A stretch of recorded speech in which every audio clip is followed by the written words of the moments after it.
এই সাকিব তামিমকে আমি দেখেছি 2009 সালে 8 সালের দিকে এখানে যখন মিরপুর শেরেবাংলা স্টেডিয়ামে তারা দুজনে খুব একসঙ্গে বসে থাকতেন, তারা প্র্যাকটিস করা থেকে শুরু করে সবকিছু তারা একই বাসায় থাকতেন। যদি তামিম ইকবালকে আনা যায় এখানে অনেকেই আসবে ক্রিকেটার, যদি তামিম ইকবাল, সাকিব আমাকে হেসে বলছিলেন আমি কিন্তু তামিমকে নিয়ে আসতে পারবো। আর ডেফিনেটলি আপনার দেখেন যে সমস্যাগুলোর কথা বলা হচ্ছে, আমরা যেটা ধারণা করতাম কিংবা ফ্যানরা ধারণা করে যে সাকিব বড় তারকা না তামিম বড় তারকা, এইরকম বিষয়গুলি নিয়ে হয়তো হয়েছে, বা কার কত উপার্জন বা এন্ডোর্সমেন্ট কত, এগুলি আসলে না।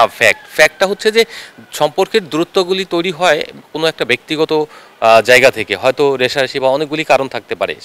এই সাকিব তামিমকে আমি দেখেছি 2009 সালে 7 সালে থেকে, মানে তারা যখন জাতীয় দলে ঢুকলেন একসঙ্গে খেলছেন 9 সাল 8 সালের দিকে এখানে যখন মিরপুর শেরেবাংলা স্টেডিয়ামে তারা দুজনে খুব একসঙ্গে বসে থাকতেন, তারা প্র্যাকটিস করা থেকে শুরু করে সবকিছু তারা একই বাসায় থাকতেন, এই মিরপুরেই থাকতেন। তো সেই জায়গা থেকে তাদের সম্পর্কটা আসলে গভীর ছিল। তারপরে আস্তে আস্তে আস্তে 15 সালের দিক থেকে সম্পর্কের অবনতি হতে থাকে, 17 সালের দিকে এসে সেটা বোধহয় একটা চরম রূপ নেয়।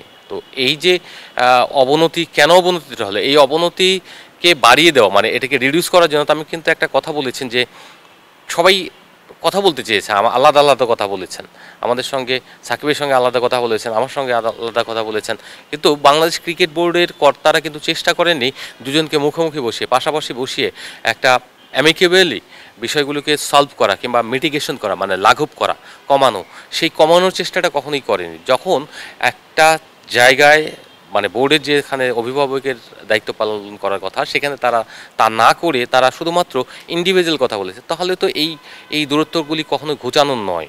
এই যে কোনো সমস্যার সমাধান, মানে সমস্যার সমাধানের মূল বিষয় হলো আলোচনা। তামিম ইকবাল হয়তো চেষ্টা করেছেন, কিন্তু অন্য জায়গা থেকে যখন এটাকে জিয়ে রাখার চেষ্টা করা হয়েছে এবং এটাকে হাতিয়ার হিসেবে ব্যবহার করা হয়েছে দুজনকে ডিভাইডেড রোল হিসেবে ব্যবহার করার ক্ষেত্রে, দলের ভিতরে কন্ট্রোল নেওয়ার জন্য বাংলাদেশ ক্রিকেট বোর্ডের সভাপতি হয়তো এটা করেছেন, এরকম অভিযোগ আছে।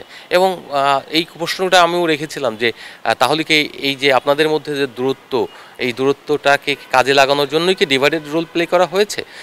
তখন তিনি পরিষ্কার করে বলেছেন সেটা হচ্ছে যে ওনারা যেহেতু নাই এখন ক্ষমতায়, সেই জায়গায় আমি ওনাদের নিয়ে বলতে চাই না, কখনো দেখা হলে জিজ্ঞেস করবো।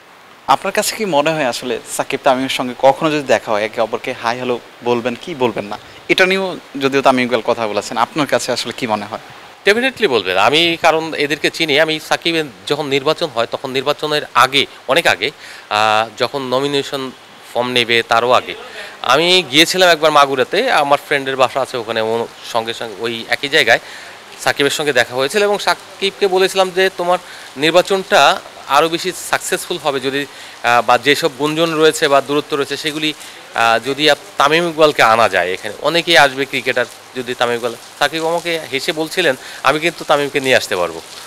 চ্যালেঞ্জটা পরে নেওয়া হয় নাই, কারণ নির্বাচনের সময় তার যে নির্বাচন ছিল সেই নির্বাচনে আমরা তো ছিলাম না, ইনভলভও ছিলাম না বা যাওয়াও হয় নাই, আমি তখন চিকিৎসায় ছিলাম আমার। তো সেই ক্ষেত্রে আমি যতটুকু বুঝি যে সাকিব বা তামিম যেখানেই দেখা হোক তাদের মধ্যে কথা হবে। এখন তো ধরেন একটা জায়গা থেকে দুজনেই সরে এসছে, মানে তাদের মধ্যে যে দূরত্বটা ছিল সেই জায়গায় মানে রুষ্ঠতা বা তাদের ভেতরে যে ক্ষোভের সঞ্চার ছিল সেই ক্ষোভটা অনেকটাই কমে এসেছে। সম্প্রতি আমরা দেখেছি তামিম ইকবাল যখন অসুস্থ হয়ে পড়লেন তার বাবা মা, সাকিবের বাবা মা গিয়ে হাসপাতালে দেখে এসেছেন। সাকিবও ফেসবুকে একটা স্ট্যাটাস দিয়েছেন, সবার কাছে দোয়া চেয়েছেন। তার মানে হলো কি, এই যে বরফ গলতে শুরু করেছে এবং এখন সাকিব বাংলাদেশে নেই, তার রাজনৈতিক প্রেক্ষাপটের কারণে, তার রাজনৈতিক ভূমিকার কারণে তামিম ইকবাল রয়েছেন দেশে, কিংবা তাদের যখন আবার দেখা হবে আই থিঙ্ক, আমি বিশ্বাস করি যে তাদের মধ্যে ওই আরেকটা বরফ গলার যে শুরু হয়েছে সেটাকে আরও একটা স্তরে নিয়ে যেতে পারবেন তারা, এবং তারা বলবেন কথা।